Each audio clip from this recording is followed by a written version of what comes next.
Yo, welcome to the Great Lakes State Football Podcast Show with Brett Johansson and Fence Post, the Cooler Cook. We're going to rattle off some great football news this week. Hopefully you folks are ready. We also have a good guest, or great guest, I should say. Good guest sounds weird, in Ryan Anderson to join us. And I just stole that from Vince, so let's get this bitch rolling. Well, thanks, Kory. Great Lakes State Football, Episode 6, talking everything football in the state of Michigan from the past week. And like my co-host just said, we do have another guest. Mr. Ryan Anderson will be joining us here later in the episode. Former DeWitt standout and Olivet, Rutgers punter, All-American punter, now runs vertical raise here in the state of Michigan, had a brief stint with the New York Giants. So we're going to be talking a lot of different things, a lot of different topics with him a little bit later here. So stay tuned after the first part here. Come back and join us for the second part to hear that conversation. But before we bring Ryan on, we are going to talk a few things from the past week. There's not a lot going on right now with football. Mostly bowl topics. Before we get into specific bowl games, we want to bring up our Bowl Pick Em for all our listeners that have joined. There's, I believe, 55 was the final group that we have for our Great Lakes State Football Bowl Pick Em. As of right now, on Tuesday night, what's today, December 28th, that we're recording this, there have been 19 games played of the 44. I believe, is it still 44? I don't know. They keep canceling bowl 41. games. I think it's at 41 now. 42. Yeah, I think it was originally 44 bowl games. I believe now it is down to 44 bowl games. So with 19 played, we are nearing the halfway mark. By the middle of the day or late day tomorrow, we'll be halfway through the bowl games. So as of right now, there is a 4-way tie for first. Aaron Tuck, Matthew Swarthout. Sorry if I said your last name wrong. Butcher. Kyle Johnson, Chris James. That's the 4-way tie right now. And yours truly is in sole second place, or technically fifth place after that. So there's a lot of games left to be played. A lot of movements I'm sure will happen over the next day here, just with the few games being played tomorrow. And there's a game on right now, Mississippi State, Texas Tech, as well as Minnesota is playing later tonight. So we do have some games that I'm sure will change this. Gentlemen, any thoughts overall on bowl season before we jump into a couple MAC bowl games here? Any overall thoughts, takeaways? I would say it's been pretty 50-50. The games have either been good or really bad. But that's how it usually goes with bowl games. Very true. Very true. But it's been good. Now games are starting to get canceled. Luckily, it's good to see that the games are getting canceled mostly due to the teams running into COVID issues and not government shutdowns or the bowl committee shutting down games. It's mostly driven by the teams shutting it down because they've, like, for example, Boston College had 40 plus guys out. So it's good to see. They're also filling games up. We'll talk about Central playing Washington State. Kind of weird dynamic there, but we'll talk about that here in a minute. But no, I don't have really any problems with it. I'm glad more than the majority have been kept kind of on schedule. So what about you, Brett? Any thoughts? I would say, it's everybody loves bowl season. It's one of the things, even though the game might suck, you're going to tune in. It's the holidays. Most people don't have anything else going on. I will say one thing though. I just really struggle with the start times on a lot of these bowl games. They don't make sense. A lot of the games start 11 a.m. 11 a.m. for the Quick Lane Bowl yesterday. The Minnesota West Virginia Bowl starts at 10:15 tonight. Like, what in the world are they thinking? Yeah, I understand they want to space out all these games, but who's going to stay up till 1:30 in the morning watching the end of this Minnesota West Virginia game? I mean, I probably will, but most people won't. Most people won't. Yeah. Where's that one at? The Guaranteed Rate Bowl. Where's that one at? Hopefully Hawaii. I'm not sure. I know that the Hawaii Stadium is open since Hawaii bailed out of that game. Memphis got themselves Phoenix. a free trip to Hawaii. It's at the Guaranteed Rate Bowl that Minnesota and West Virginia is in Phoenix, it's Arizona. 7 start then. So 7 o'clock local time. Yeah. Yeah. I will say this is kind of the tipping point in the bowl season. Or no, I think that would be 8 o'clock. Sorry, 8 o'clock local time. It does start to get pretty fun. I mean, we got a lot of head-to-head Power 5 matchups coming. The stadiums are going to become more full. I mean, the playoffs are 4 days away. and the New Year's Six games are 5 days away. So it's going to become more exciting. Although it is fun to watch some of these smaller schools play, because for most of these guys, this is the biggest game they play in their entire life on the biggest stage. Even though the stadium's empty, they're on ESPN and there's everybody tuning in and watching from home. So it is crazy how many of the games are broadcast on ESPN. There's not very many that aren't on ESPN. It was shocking how many fans were at the Quick Lanes Bowl yesterday. There was probably 7,000 to 10,000 people in there. It was fairly busy. There was more than that. I bet you there was like 30,000. No, that stadium only holds like 43,000 people. We'll get to that. Ford Field holds like 65. We'll get to that in just a second, though, because we are going to talk about that game because Kory and I were at it. But just one other parting thought before we get into these specific MAC Bowl games. I was saying to these guys before we started recording, very early, there's an SEC team playing right now. Mississippi State and Texas Tech are in a 3-point game here heading into halftime, which there is time left before half, but currently a 3-point game. 45,000 people can seat in Ford Field. Anyway, continue. 65,000. I don't know what your reference is. Oh, never mind. That's the 5th lowest crowd attendance at Ford Field. Anyway, like I was saying, the SEC at this moment is 0-3 in bowl games. They do have 12 teams playing, and Brett did bring up a good point that Florida in their bowl game was kind of without some key people, key coaches, key players. Same with Auburn. So some of the early teams, Missouri 6-6, playing a red hot Army team that was, as Kory said, destined to win with the armed forces teams. You never pick against them, as he so kindly reminded me, and I was very smart to pick Air Force today as they won. But still an 0-3 start. And I mean, this game, there's a lot of time left to be played, but could be a potentially 0-4 start because I think it's a very even matchup here with Texas Tech and Mississippi State.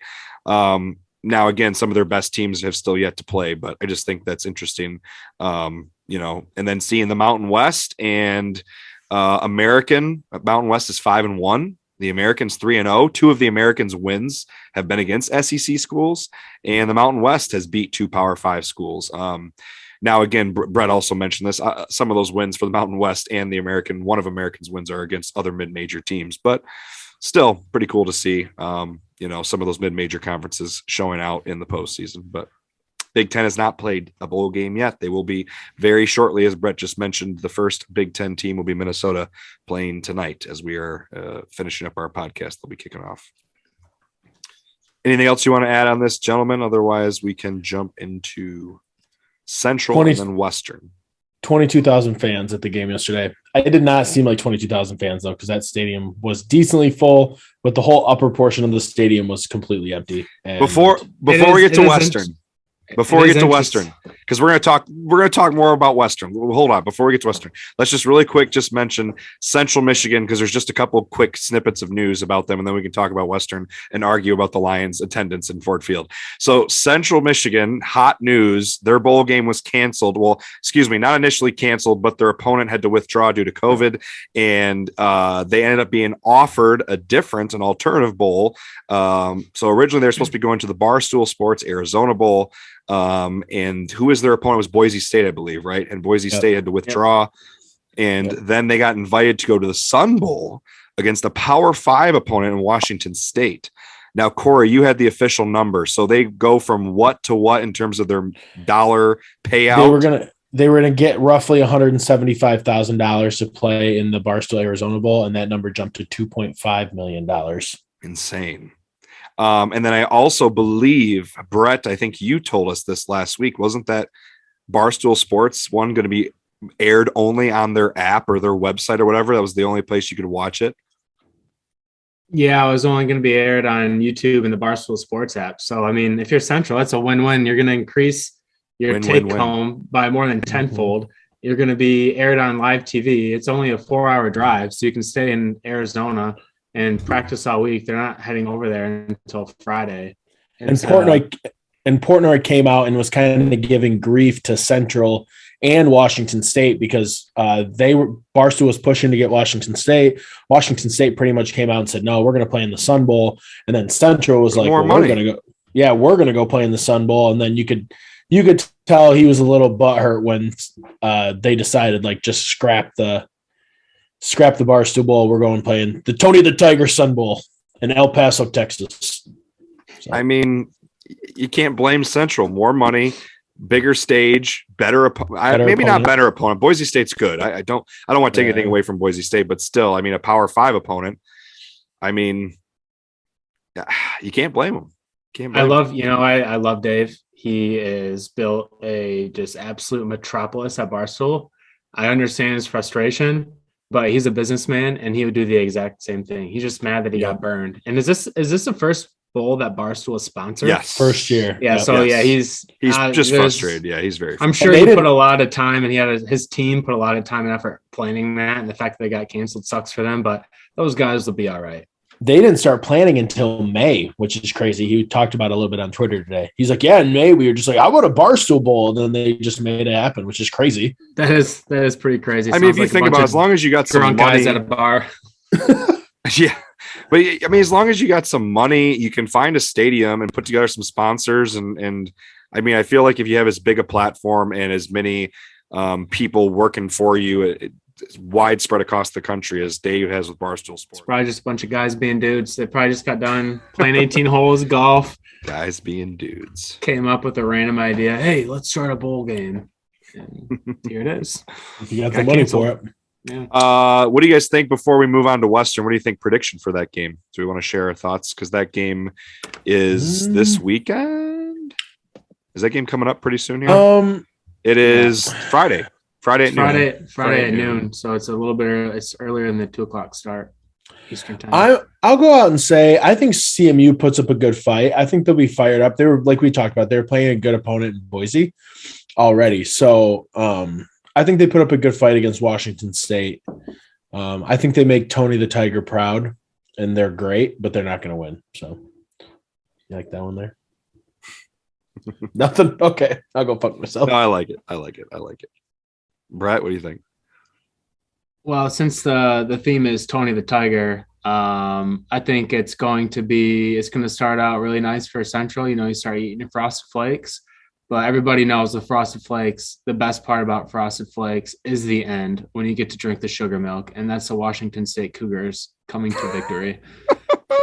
Those are going to be some big old pussycats drinking some sugar milk.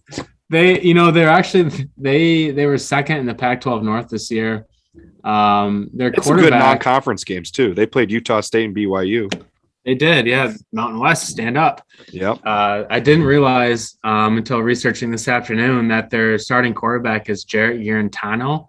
I probably butchered his last name, but anyways, he was a starter at Tennessee for a number of years. So I didn't realize he ended up at Washington State, but I like the Cougars in this one. I like to see the chips pull through though. I'm going to be pulling for them. So I agree with Washington State. Yeah, that's a tough one.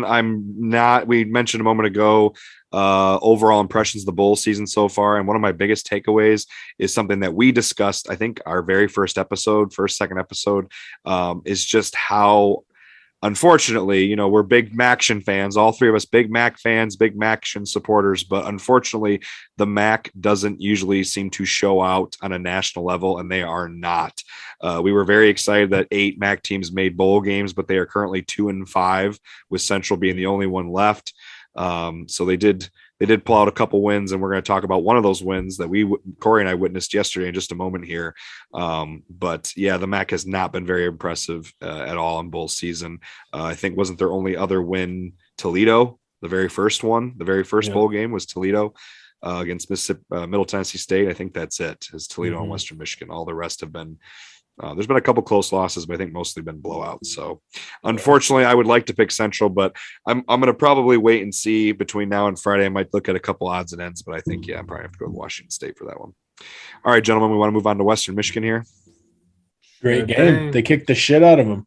Western Michigan played Nevada in the Quick Lane Bowl, not Quicken Lanes, Quick Lane Bowl down in Detroit at Ford Field yesterday, Monday, 11 a.m. Kory and I and our good friend Zach and all of our wives actually made the road trip down there, got there about an hour early. We put a preview video out on Twitter and Instagram, and we had a good time. It was my first bowl game. Kory You've been to a couple bowl games. You went to a Michigan bowl game once. This is my second one. This is my second one. That was your only other bowl game, was the one you went to, the Michigan one?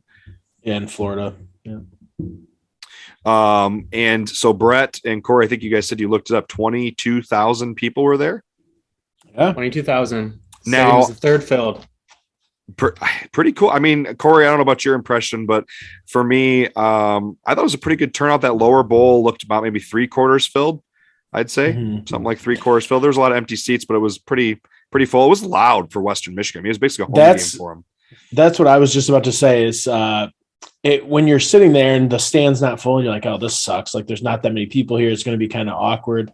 But then Western returned that kickoff early. They returned the second kickoff of the game. Yeah. And it erupted. And I was like, oh shit. We're like standing up, screaming. And it was a good time. It was a lot of fun. Yeah. It's not even lunchtime yet and everyone's screaming. Oh yeah. Western Michigan blew them out 52-24. It was a good game. And all three of us, I mean, again, if you haven't been listening, and apparently people in our Bowl Pick Em group are not listening to our podcast, because a lot of people picked Nevada. Picks, I think. Yep, a lot of people picked Nevada in our Bowl Pick 'em, and we all said, "Hey, Nevada's without one of the best quarterbacks in the country, one of the best mid-major quarterbacks.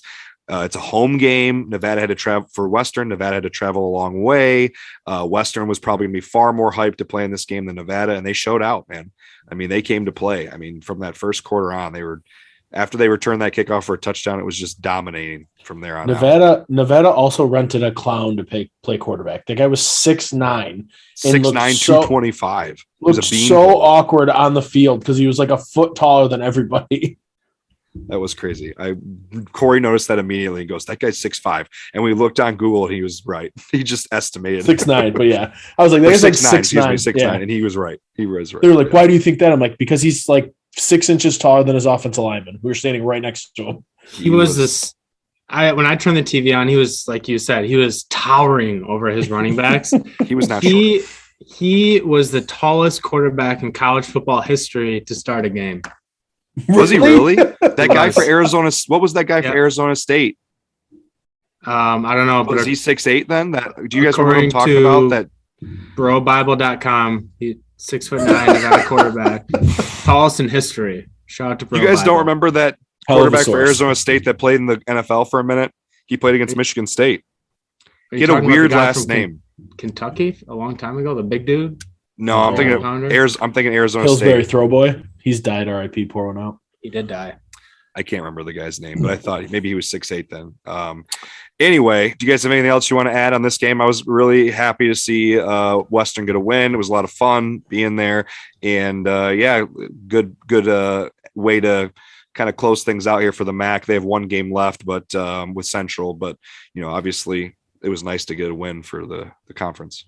I thought it was a really fun game to watch. I watched Western play a couple times this year. I caught them playing Michigan early in the year, and then I watched them play Central, and I can't remember who else on an action evening in November.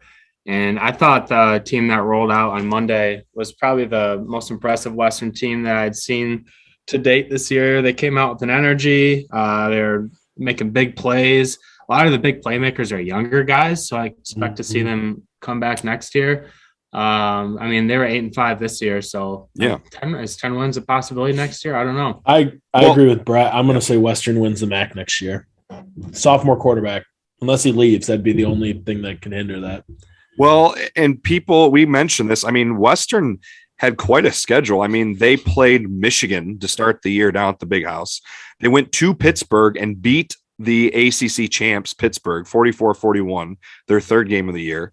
And I mean, they beat a San Jose State team who wasn't that great, but the Mountain West, we've talked about on the podcast, the Mountain West is a much better mid-major conference than the MAC top to bottom.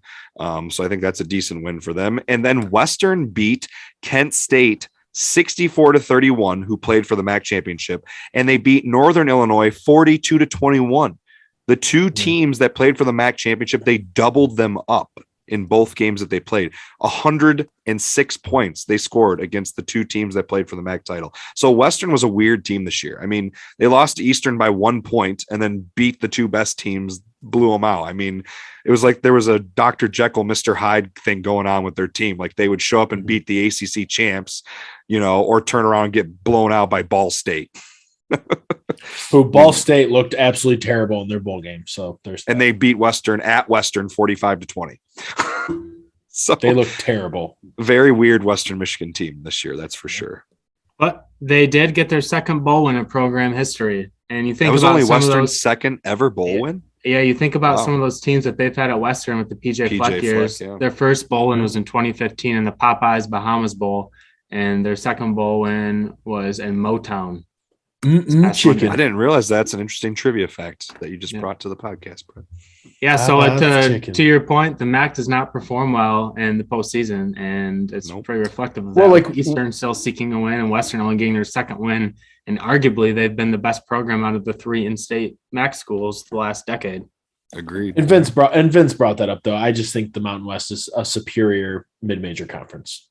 Even the AAC, which is it's a step higher than mid-major, but there's a huge gap the American. I mean, isn't there a couple teams leaving the American? Cincinnati isn't Cincinnati going to the Big 12 or Houston? Houston's going to the Big 12. Cincinnati's going to the Big 12. And I think Houston is too. Houston is too. They were talking about today with Dana Holgerson. Yeah, I mean that conference has kind of turned into partially competing as a Power 5 conference. So yeah, it's going to be interesting to see how we've talked about on the podcast. And we'll talk about it here shortly with Ryan, but the landscape of college football moving forward with the transfer portal, NIL, all that stuff, I think is going to really change a lot people of mid-major moving conferences. Schools. I think it's going to help mid-major schools. I really do. I think the love in terms of talent will spread around a lot more because of the transfer portal and NIL deals and things like that.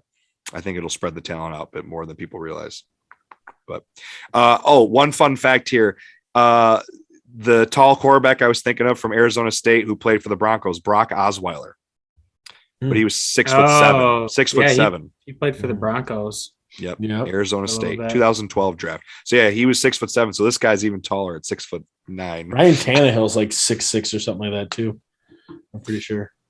All right, gentlemen, anything else you want to add here? Yeah, I do. I thought another thing you guys were at the game, you probably didn't even realize this, but it was pretty cool. So Nevada's head coach is out with COVID, and their interim associate head coach, his name is Vi Tao, came in, and his brother was actually a running back for Nevada. So we had a brother coaching a brother, which was kind of a neat little story.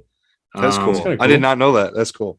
Yeah, and the coach Vi Tao, who was coaching his brother, Toy Tao, he actually was a running back for Nevada back in the day. And where are those guys from? They've Hawaii, unique names. They're from Hawaii? California, but I think they're American Samoan descent. Okay. So interesting. Well, that's a cool story. Another fun trivia fact there. The Toy family. You want useless facts? Just come talk to me. You want useless statistics? Come talk to me. You guys want useless anything? Just talk to me. You want 100 cats? Go talk to. All right. So with that, let's move on here to our last 2 in-state Michigan teams, Michigan and Michigan State, coming up here very quickly at the end of the week. When we record our next episode, we will be doing a bit of a recap of both of these games. So kind of a quick preview. Michigan State plays in the Peach Bowl Thursday. Kind of weird. This is a New Year's 6 bowl, but it's not played on New Year's Eve or New Year's Day. It's being played on December 30th. So I thought that was kind of interesting. I think is it the first one? I believe of the 6 New Year's 6 bowls, I think it is the first one being Michigan played. States. I believe. Yeah, because it's on Thursday. Some news that we kind of talked about a little bit of this already, and some not. Jalen Naylor is kind of the latest news. It seems that he will be playing. He's listed officially on their roster. He's been seen practicing without a cast, so he had a hand injury. I believe he had a broken bone in his hand, and I think it was against Michigan. He got hurt in, I think, the first half against the Michigan during that game. So he's going to be back, big weapon for them offensively. As we've kind of talked about before, Kenny Pickett, Kenneth Walker are not playing. Pitt's third best receiver is now opted out, and their offensive coordinator is also gone, leaving for Nebraska. I still think, reading previews of this game and kind of looking into Pittsburgh more, they still have a lot of weapons. They have the Biletnikoff winner, best receiver in the country on their team. So I still think even with their backup quarterback, who is also big, I think I saw he was 6'3", 220 for Pittsburgh. So, I think that they will maybe struggle offensively to start this game with a different play caller, different quarterback, losing one of their best receivers. But I have a feeling, that this will still end up being somewhat of a shootout. I think as a Michigan State fan, what I am hoping for is the Michigan State defense that turned up against Michigan, where they forced Michigan to kick field goals, kind of that bend, don't break mindset. Because I think what's going to happen is Michigan State will get pressure. Their DBs, unless they've had some crazy, defensive epiphany in the last few weeks and all of a sudden have better defensive backs. I think they're still going to give up big plays. They have all year. And so what they'll just need to do is find their plays when they can, get some sacks, stop the run game. That's what they did to a few teams this year is they shut down the run, made them one-dimensional, which helps a little bit. They can get after it up front a little bit more. And Michigan State, weirdly enough, does have a really good pass rush defense. They're just terrible in the secondary.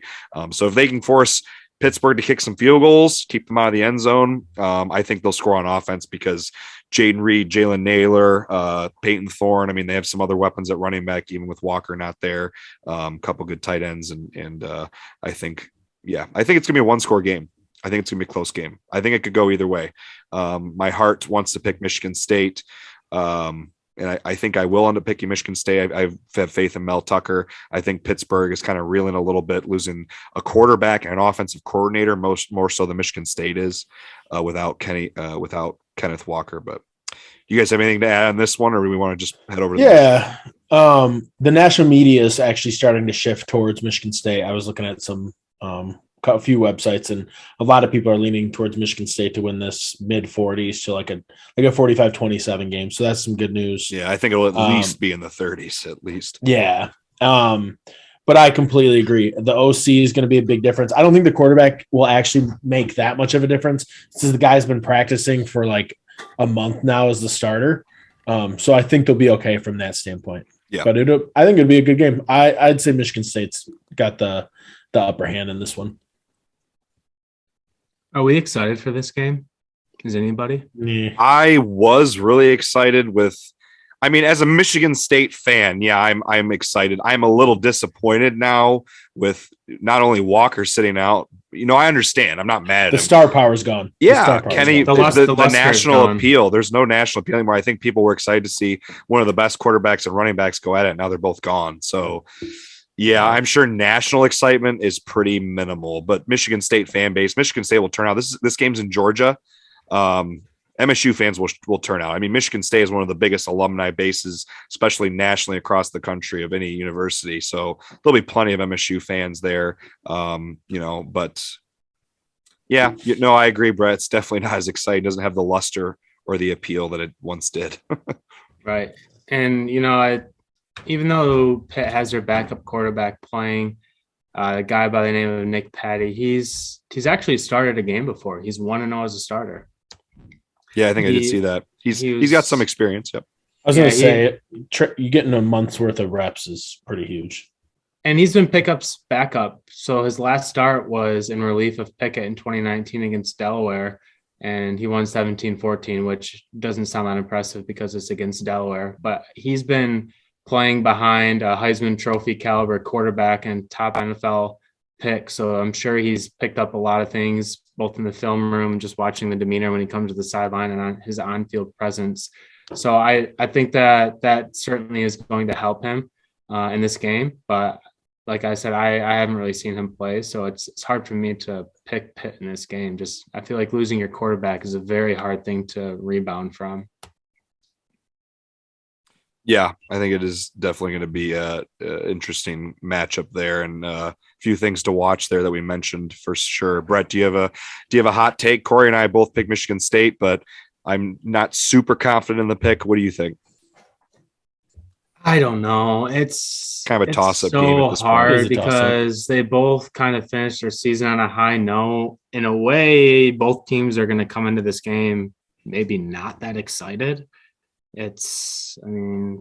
State won on a nice win over Penn State, and Pitt won the ACC championship. Yeah. So in a way, this is kind of the thing that I struggle with Michigan too. It's like they pretty much achieved their goals already. Is this bowl win really, was it a goal at the beginning of the season? No, like Michigan State's goal is probably beat Michigan, make a bowl game. And Pitt's goal was probably make a bowl, and they won the ACC. So they way overachieved. Both teams overachieved. They really have. And what's this bowl win without their leaders going to mean to their programs? That I don't know. So I think it's more of a gut check. And I think the team that wins this bowl game is going to start out their offseason on a high note. Yeah. And that's pretty much what you got to play for at this time. And it's the younger guys. I mean, one of the things that Jim Harbaugh always says is the best thing about a bowl game is you get 1 month of extra practice, and you can play all these young guys that have sat all season behind the starters, haven't had much of a chance to shine. And these starters, some of them have opted out or some of them are hurt and they're not going to play. Whatever the situation is, you get a chance to evaluate all this young talent with an extra month of practice. And that's huge for a program. So either way, it's a win-win situation because both teams are getting the extra practice, but I don't think this game really means a lot to either program. I pick to win. I think, who's your pick? I'm going to take Pitt. I'm going to go against you guys. I'll take Pitt. The one last thing I will add is I still think if you consider who the coaches are between Mel Tucker and Pat Narduzzi, I think those guys will do everything they can to get these guys, excited and ready to play. That's the kind of coaches those two are. They're big motivate, like rah guys. So I really think that they will get those locker rooms ready to play. There'll be a lot of energy and excitement, even if the national luster is kind of gone. From this game, I still think those guys behind closed doors are getting those teams hyped up and ready to play. And I think the one last thing I should mention, Mel Tucker won 10 games in his second season that had never been done before by a Michigan State coach. So 11 wins in his second season. That's something to play for. I think that'd be an impressive second season and would really up that milestone, in his early career tenure at Michigan State. Narduzzi playing for 12 wins? Are they 11-2? I think. I believe they're 11-2. So 12-win season for Pitt. That's got to be I think 11 wins was their most in program history. I think for Pitt. Pretty sure. I think it was their first 11-win season. So 12 would be pretty cool. All right, let's move on to University of Michigan playing Georgia, the Bulldogs, in the college football playoff semifinal game here. That's a Friday, 7:30 p.m. kickoff in Florida, Miami Gardens, and my in-house Michigan fans here. Brett, you want to kick us off? What do you got for us here? What are you thinking? How are you feeling? Well, it's one of those things. They haven't played in so long. I'm excited for the game, but it's hard to believe that it's actually just a few days away. And I think that my excitement isn't as high as it should be, to be quite frank with you. I think the day before is really when it's going to set in. But as a lot of people might know, the news broke this afternoon that Michigan had a star defensive player that didn't make the trip. The rumor is it's Dax Hill, with COVID is the reason.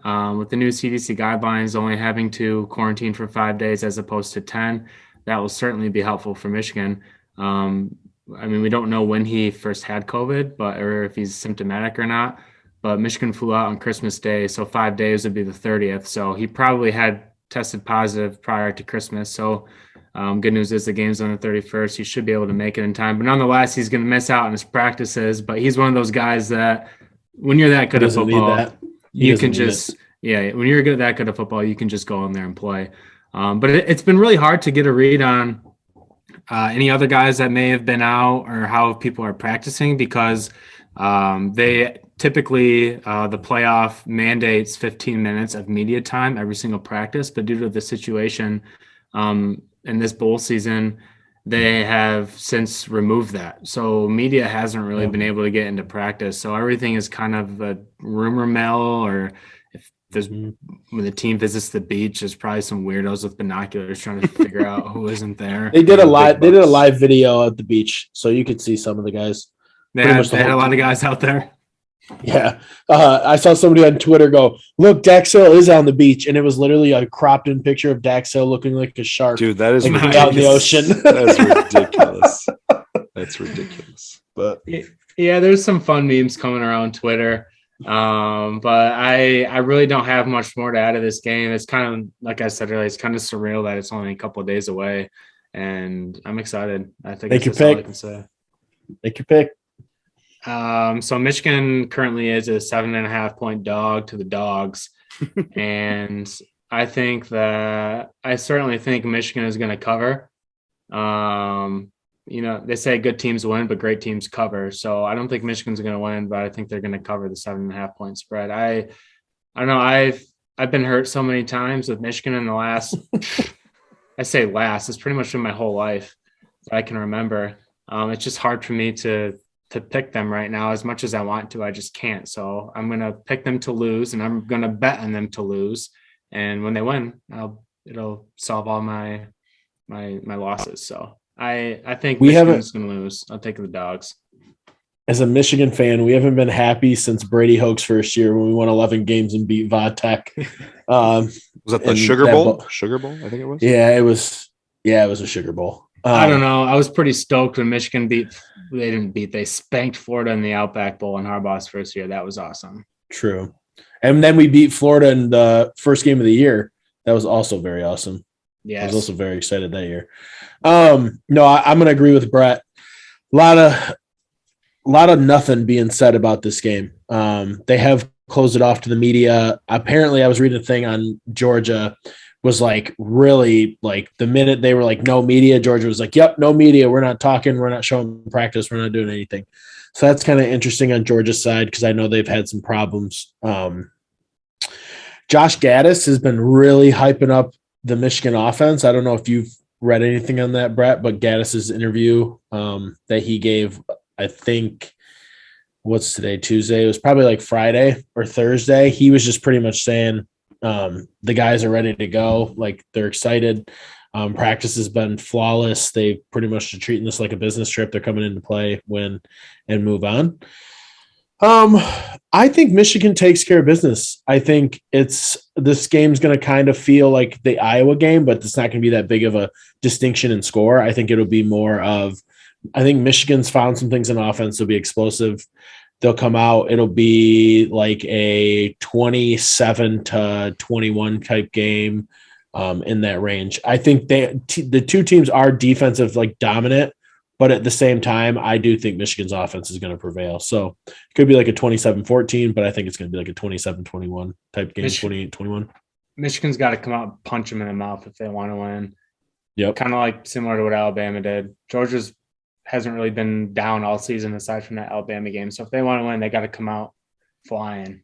Yep. So I'm going to take Michigan. I am also going to take Michigan. I think Michigan is getting better and better and better, and they've shown that the last 4 games of the season, right after, obviously their tough loss to Michigan State, they pretty much just dominated down the stretch with the icing of the cake just being the absolute ass kicking they gave to Iowa in the Big Ten championship game. I agree with Brett. I think they need to come out like Alabama did and really set the tone early because Georgia's not a slouch. They're a far better team than Iowa, far better offense, very defensive minded, as good of a defense that Iowa has. Georgia's defense is even better. But I think Harbaugh and the program and the national identity of Michigan right now, there's a lot of hype. There's a lot of excitement. I'm sure those players in that locker room are, their adrenaline's going to be pumping. They've never been more excited for anything in their lives. I can't even imagine. I couldn't imagine playing. I feel like Georgia is coming off a disappointment to Alabama. They're on a bit of a lull. Michigan is just riding this freight train of dominance, and Georgia got smacked in the mouth and is kind of tail between their legs right now. So I'm going to take Michigan in a close one. I think like the Michigan State game, obviously this is a much different bowl game. But I think it's similar in the fact that it'll be a 1-score game. Although I think, like Kory said, this game will not even reach the 30s. I think it will be somewhere in the 20-something range, and it will be like a field goal or less, like touchdown or less, field goal, 3 or 4 point game. Mm-hmm. So maybe a final possession type game. I was just thinking, how often is it that the number 2 team in the playoff is more than a 5-point dog to the number 3 team in the playoff? The number 3 team in the playoff essentially has more to lose than the number 2 team in the playoff. It's kind of an interesting scenario. Expand the playoffs now. Mm-hmm. Four teams is a semifinals of a playoff. It's not a legitimate playoff. So stupid. Should be at least 12 teams. How much more fun that would be. The SEC has always been jerked off, so that's why it's like that. Everybody just drools over the SEC. Well, all right, gentlemen, any parting thoughts on Michigan State here? Obviously, those games coming up very soon this week, and we will be talking about them. Probably that'll be the significant portion of our podcast next week. Go blue, baby. I'm always go green, but I'll like I said, I'll root for Michigan here. I would like to see the Big Ten represented in the national title, especially by a state of Michigan school, even with as much shit talking as I know will happen towards Michigan State fans. And I'm sure you'll get lots of idiot Michigan State fans that go, well, we beat you, blah, blah, blah. But I would still be excited to hear. I would still be excited to see Michigan win. But you guys know the verbal diarrhea that will ensue if Michigan wins or loses. Just on both Twitter, sides, it's so stupid. The Twitter shit talking will be awful, absolutely awful after that. Yeah. Anyway, Brett loves it. Let's touch on one more thing here before we bring on our guest, the Lions. Oh, another didn't win again. Didn't win again. We cannot play G-Mac Cash's classic song this week because unfortunately the Lions did not win. The classic. It was a classic. Lions won again. The Lions win. So the Lions covered though. The Lions did cover. The Lions went down to Atlanta and lost to the Falcons 20-16. And like many games this year, it came down to the final play. Unfortunately, unlike the Minnesota game where they threw a last-second touchdown pass, Goff was not available for this game, and Boyle, the backup, threw an interception in the red zone to end the game. Oh, Boyle sucks. One play away from another win. Instead, it's the, sixth loss or tie of the year that comes down to a final play. So... Kory, how you feeling? I actually don't feel that bad. I think Boyle played okay. Vince and I talked about it before we came on today. When your backup quarterback's playing, especially like on a short notice, I mean, he had 1 week to be the starter. You have a 10% shot at actually getting something that's legitimate on the field. So that sucks, but he did have an 81 QBR. He had a 70% completion rating. And he was 9 yards from a win. Now, I will say that last throw of the game, if it wasn't picked off by the linebacker who he hit in the face with the ball, the safety would have picked it off because he was like 5 yards just to the left coming into the ball. And then the other safety was guarding the guy running the route. So he just shit himself, which is fine. But we still look good. The O-line played well. We had 130 total rushing yards on the game. They're continuing to run the ball very well. They've been doing that with a makeshift line. I mean, this week, Brown was the only one out at center, Brown was the only non-starter from like who should be starting. But no, I don't know. I don't feel terrible about this Lions team. Like we talked about, the fact that they got 2 wins and we are playing with some really not good people, it's fine. It is what it is. So they play at Seattle next, and Seattle just had an abysmal loss at home by 1 point to the Chicago Bears. Seahawks have lost 2 straight. They are now 5-10 on the season. Do you think that they're down such a spiral that the Lions could go in there and sneak a win? The Lions continue to play almost every game down to the wire. Do you think they find a way to sneak one in Seattle if Goff is playing? So that's a potential. Also, the Lions will not have the number 1 pick. So at this point, it doesn't even matter. Jacksonville plays New England this week. And if Jacksonville loses, they get the number 1 pick. So I don't even think it matters if we win or lose this week because we're not going to have the number 1 pick. Well, like Brett said, I think last week, it's kind of nice for the franchise with their first-year head coach to, find some footing at the end of the season. So if they could reel off, a big win in Seattle and then come back, end the season at home against the Packers team that likely will be sitting all of their best players, I would imagine, and sneak a win at home to end the season with the Packers and end 4-11-1. After everyone was projecting 0-17, the first team in NFL history, and the Lions are going to avoid that by quite a bit. I mean, if they can finish 4-11-1, they've already avoided with 3 games by a tie and 2 wins. I was going to say, if we have a field goal kicker, we've won 3 games. I mean, that I was in Pittsburgh, and that was the worst field goal attempt I've ever seen in my entire life. It was bad. So, it was a really bad kick. Yeah. It wasn't even that long. It was like 40 something. It was 40 yards, like 43 yards. If All right. I haven't had a chance to speak about the Lions yet. And here it is, plain and simple. Win one game, lose one game, end the season with 3 wins. You do not want to win 4 games this year. You do not. I can tell you the reason why. The Texans won this week. The Texans beat the Chargers in an upset. And with that, the Texans now have 4 wins.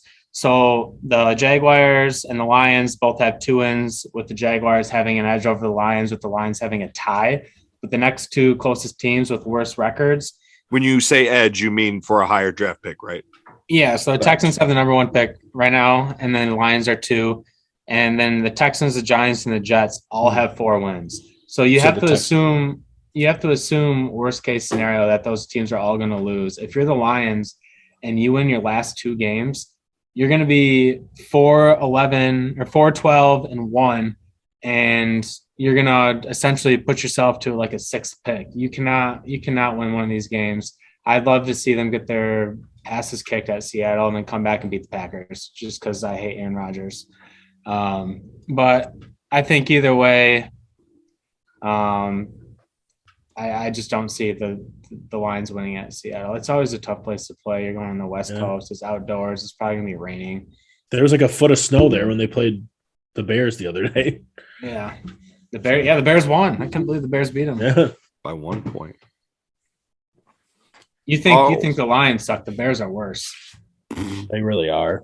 Even though we're 11-11 over the last, since 2012 or something like that. Yeah, we've lost both games to the Bears, but I don't care. The Lions are better than the Bears. All right, guys. With that, do we want to wrap things up for the first portion of the podcast here? Nope, I'm not done yet. I got something for everybody. So the breaking news this afternoon, it's very tough to hear. Everyone that's ever put a football helmet on in their entire life, they know the late, great John Madden has passed away today. I know 85 years young. Every kid that's ever owned a PS2 that loves sports has, or PS1 has owned a Madden game in their life. And I think I'd like to go around the circle here and maybe say our favorite Madden game and what system we are playing it on. So I'll start out here. 2004 Madden. Oh, you took mine. You stole mine. Oh, it's okay. It's okay. You can say it. I have a little bit of a different thing here to add. So my favorite Madden game is 2004 with Mike Vick on the cover. Yep. And so growing up in my parents' house, we were not allowed to have video games. So like an actual game system. So at times we were lucky enough to go to Family Video and rent out a PS1 for the weekend. So we were able to rent out. You could rent the whole system. Mm-hmm. Yeah, we rented out a PS1 for the weekend, and we got a John Madden game. We got the John Madden 2004 game. Absolutely loved it. So for Christmas that year, my mom bought us not a game system. She bought us 2004 John Madden for the desktop computer. So my brothers and I played this nonstop on our desktop computer. It was a combination between the mouse and on the keyboard, it was like ASD for like juke moves, and S was like a spin move, and then W was like a juke spin. I don't know. I had it all down, and I would create a player. He'd be like a 6'8", 280-pound quarterback that threw left-handed with visor, elbow pads, you name it. But I played it on the desktop, so that's a great memory of mine that I'll never forget. So R.I.P. to John Madden. My video game one isn't as interesting as that, so I'll go next because I'm sure Kory's is probably better. Mine's also Madden 04, but it's much simpler than Brett's. If you know me, I was never a big sports video game person growing up. Literally have owned 2 copies of Madden my entire life. Madden 2004 for the PS2, and I was just looking because I have my PlayStation 2 at my house still, and I don't have a copy of it anymore. I don't know at what point I got rid of it.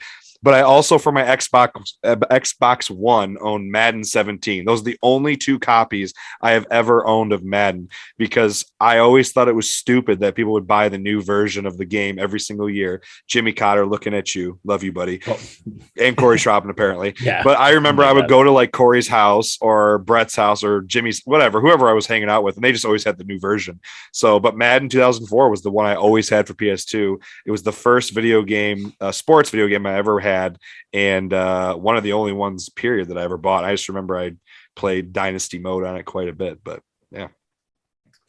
So you guys are looking at a diehard Madden fan. Oh, I yeah. probably I knew owned this was every coming. single. I owned every single Madden from probably 2001.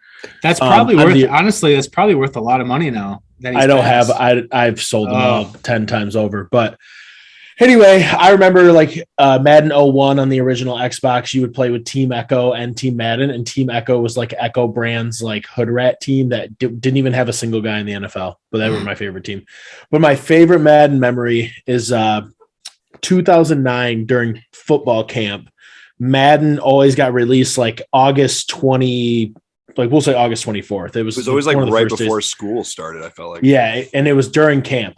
And so one night, I used to be a big online gamer of Madden, and Blake Simon and I went to GameStop at midnight and picked up Madden, and I played till 6 a.m. and showed up to two-a-days, and it was my junior year. Matt Bird goes, Kory, you go get the new Madden last night? I was like, oh, yeah. He goes, how much did you play? I said, I played till 6 a.m. He goes, what's your record? I was 12-1 by 6 a.m. on online play, and I was ranked in like the top 100 in the world. And yeah, so Worth it? Was it worth it? I played a lot. I think that year I ended up finishing like 68-20. Like do you think all those games of Madden have helped you in any way?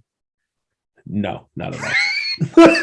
As an OC, I just resorted back to Madden. All right, we're gonna go four wide verts, quarterback run. Yeah, you can't do 4 verts and just scramble up the middle in real life football. No, but I love Madden. I bought every NCAA, I bought every Madden. That was just my thing. So, well, rest in peace, John Madden. That's obviously a very sad story, and I know he had I think he reportedly had some health issues in recent years, if I remember correctly. They just released that documentary like this weekend of him. So, well, very sad news. Obviously, thinking about football icon. Yep, everyone affected, family and friends, and share like we did. Share some stories with us if you got any about playing Madden. Post them to Twitter. Yeah, post them to Twitter. Instagram. Share them on YouTube. Share some of your favorite Madden stories. Well, with that, we are going to wrap up the first portion of the podcast here before we move on to our guest with Ryan Anderson. So after you listen to this episode, whether you're on the podcast store or on YouTube, head to part 2 right after. They will both be available at the same time on YouTube and all podcast stores. Once you're done with this episode, head over to Twitter. Follow us on Twitter at GLSF Ball, BALL, and then go over to Instagram. Follow us at Great Lakes State Football. Go over to Apple or Spotify, your favorite preferred podcast store. Add us to your library. Give us a 5-star review. Leave a comment if you haven't done that yet. Then go over to YouTube. Subscribe. Great Lakes State Football. Like, share, comment, all the good stuff. Show us some love. Go blue. Go green. Go Chargers. And just for this week, good luck, Michigan. I'm not going to say go blue, but I'll say good luck, Michigan. Go Chips.